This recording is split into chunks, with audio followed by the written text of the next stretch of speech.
Beautiful music, but the subject is not exactly a delicious one, that of euthanasia. Now, I understand that there are many people out there who see this as a positive step, the notion that you have control over your own body, and if you're in pain, you're suffering, you're isolated, you can have someone help you take your own life, end your own life. But is it really as simple and easy and facile as that? I don't think so. Alex Schadenberg joins us, an expert on euthanasia. You've been fighting this battle for how long now? Since 1999, so 14 years. Ever get depressed? No. Suicidal? That would be ironic, wouldn't it? That'd be very ironic. No, I think that it's very important what we're doing, and we really are, defending the rights of the vulnerable, because that's what this is about. The other side says, oh, well, I want euthanasia, and you're holding back my rights and things like that. And I say, no. It's not like that at all, because this is simply not safe. That's what it comes down to. Okay, so look, it's a threat to me too. Even Jack Kevorkian said this when someone said to him, mentioned abortion. He said, no, this has nothing to do with abortion, totally different issue. And there are some who would argue that is an unborn child who cannot speak or resist or give an opinion. But when it comes to euthanasia, the people who are requesting it are those with a voice. And if they want, as adults, to end their lives, who are we to say no? See, that's why I don't think it really compares well to the abortion issue. The fact here is that you're talking about people at a very vulnerable time in their life, and the concept is that they've requested it. Yeah. But when we look at what actually happens, have they actually requested it? Or are they going through a very difficult time of their life? Are they going through depression, etc.? The fact is that when we're looking at, for instance, Belgium, which has now been talking about even extending their law and has been extending their law and things like that, we see that there's huge numbers of people who have died by euthanasia without request. And we see that even in the Netherlands where there's that number going on, and there's all this unreporting going on. It's just a disaster ready to happen. The other side says, but Alex, we'll have safeguards in place and you'll be safe. You don't have to have it, but I want it. And I say, well, wait a second, let's look at how this actually works. In fact, in my most vulnerable time of my life, now you're going to inject, oh, well, we can kill you too into this situation. And on top of it, lots of the times the doctors are making a decision out of my benefit for me. And who knows the difference when you're dead? So the whole system really doesn't work that way. It's not safe. It's not about protecting people. It's about extending death in these terrible situations. Clearly, there are issues of financial pressures on medical systems. They can't cope with the numbers of people. If some, not in a callous way, but people whose apparent quality of life was limited, maybe ease them out of life. There are people where there's confusion has taken place, they haven't actually requested, there is depression, there's isolation.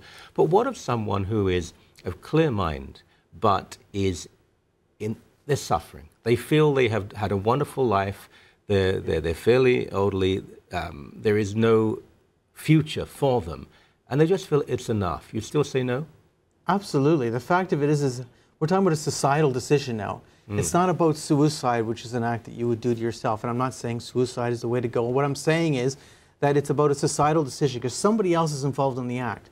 So when you legalize euthanasia or assisted suicide, what you're saying is somebody else could be directly involved with killing you. And now we have to feel, oh, I'm safe because they're not going to abuse this new power that they have. If you consider what's going on in our medical system already today, we know of amazing amounts of medical errors that go on and decisions that are being made for financial reasons, etc. And now you're going to give the doctors a new power to intentionally cause death. Okay, but I don't think you're addressing the issue, and I don't think there are that many cases like this. I think they're quite rare, but there are cases where you will have someone who is of able mind, that they're intelligent, informed people, and they have thought about this over and over again. They've had counseling with people who may oppose their decision, but they have still said, as an independent adult, I want my life to be over. Are you not being interventionist by denying them that? No, not at all, because the fact of it is it's not about them ending their own life. They're asking somebody else to do it. So now to enable them to. Well, no, they're actually doing it. If it's euthanasia, the other person's lethally injecting them. So it affects me because that gives my doctor the ability to lethal inject me. And I don't see how that's safe. We're talking about so many different situations. No, we have to look at this slippery slope arguments, they're really compelling. But I'm not talking about a slippery slope argument. I'm saying if you are given the right in law to cause the death of another person, that affects us all.